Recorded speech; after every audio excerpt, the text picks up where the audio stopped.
Good morning. I want to speak directly to New Yorkers who have for too long been misled and misinformed about the true state of our city's finances. I will be blunt. New York City is facing a serious fiscal crisis. There is a massive fiscal deficit in our city's budget to the tune of at least $12 billion. We are dealing with vast figures and statistics that can often feel intangible. I want to place them into a historical context so that the scale of the crisis is clear to New Yorkers.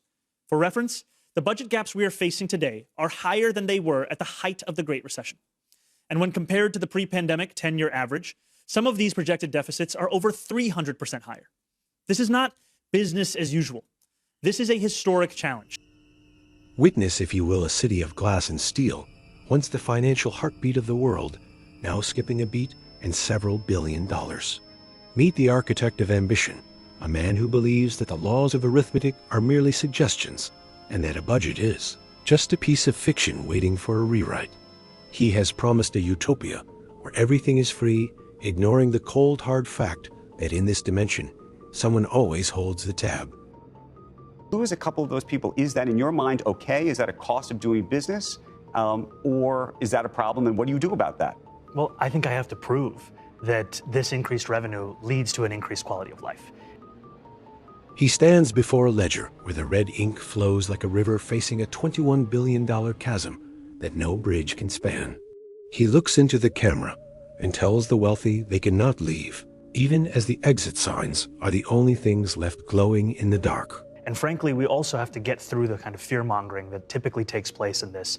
The other day, I was speaking to a New Yorker who self-identified themselves as someone who would be taxed by our proposals. They said, I've heard that you're going to tax millionaires. Is that true? I said, yeah, that's what we want to do. We want to increase personal income taxes by 2%. They said, I'm going to leave, like you're saying. I said, I don't think you will. He isn't just balancing books. He is balancing on the edge of a fiscal abyss. A place where free costs everything and surplus is a forgotten word from a distant era. You have just crossed a border into a burrow of broken calculators and endless IOUs. Next stop, the Mamdani zone. The math currently haunting the halls of City Hall is a staggering reality that the current administration is struggling to reconcile as the numbers simply refuse to lie. We are looking at a baseline deficit where the city faces a $12.6 billion budget gap, which is a figure far higher than the deficit seen during the height of the Great Recession. This is not a mere dip in the road or a minor miscalculation, but a fundamental collapse of the city's financial foundation that threatens every borough and every taxpayer. This $12 billion hole is the starting line of a race toward a finish line that is rapidly moving further away into the distance. On top of this existing crater of debt, we see the heavy weight of campaign promises that are now coming due with a price tag that defies logic. The mayor pledged approximately $10 billion in new services, including universal daycare, regardless of immigration status, along with free buses and discounted groceries for the masses. While these ideas sound like a dream in a campaign speech, they have become a nightmare for the city accountants who have to find the actual cash to pay for them. It is one thing to promise a free ride, but it is another thing entirely to pay for the fuel and the driver and the maintenance of the vehicle. When you combine that existing $12 billion hole with the $10 billion cost of these brand new programs, the administration is suddenly staring down a $22 billion affair. This is the impossible revenue goal that Mayor Mamdani must somehow reach while the city's tax base is already feeling the heavy pressure of a shifting economy. We are speaking about a fiscal crisis at the scale greater than the Great Recession. And so there will not be one single thing that can answer that crisis. It will require us to pursue every single avenue. That means looking inward into savings and efficiencies. That also means raising taxes on the wealthiest New Yorkers and the most profitable corporations. And it means recalibrating the relationship with the state. We are looking for what New York City is owed.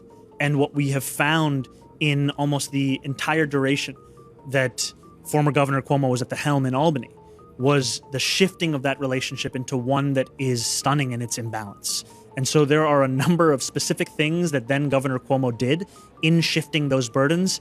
There are sadly too many examples to be able to cite with you today, but it does leave us with many options for how we can bring this back to what is deserved. There is no magic wand, and there is no hidden vault of gold sitting beneath the subway tracks to cover a gap of this massive magnitude. The city is essentially trying to buy a mansion on a minimum wage salary, and the collectors are starting to knock on the front door. A major point of contention in this fiscal drama is the $21 billion gap between what New York City sends to the state and what it receives back in return. The mayor is currently putting immense pressure on the state government to bridge this chasm, but the governor has already expressed a sharp resistance to raising taxes any further. This creates a standoff where the city is begging for its own money back, while the state is already looking at its own shrinking coffers and rising costs. It is a game of chicken played with billions of dollars, and the citizens are the ones caught in the middle of the road. The administration is now finding out that the wealthy citizens who fund the majority of New York City's budget are not a captive audience, and they can move with the click of a button. If the mayor attempts to tax his way out of this $21 billion hole, risks triggering a mass exodus that would leave the city even more bankrupt than before. You cannot fund a revolution if the people with the money have already moved to Florida or Texas to escape the very taxes you are trying to implement. It is a trap of his own making, where the pursuit of equity might lead to a complete and total economic evaporation. As we look at the streets of New York today, we see the physical manifestation of this budget crisis, where services are being trimmed and the future feels increasingly uncertain. The Mamdani zone is a place where ideology and reality have collided at high speed, and the wreckage is scattered across the 5 boroughs for everyone to see. The implementation of free this and free that has led to a situation where the city might soon be unable to afford the basics like sanitation and public safety. This is the price of a dream that was never grounded in the reality of a checkbook or the laws of basic mathematics. So we watch as the clock ticks down on a fiscal year that promises to be the most challenging in the history of this great American metropolis. The mayor continues to insist that his vision is possible, even as the numbers on the screen turn a deeper shade of red with every passing hour.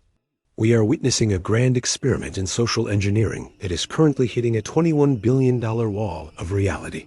Whether the city survives this trip through the Mamdani zone remains to be seen, but one thing is certain in this dimension. Only in the Mamdani zone does free cost more than anyone can ever afford to pay.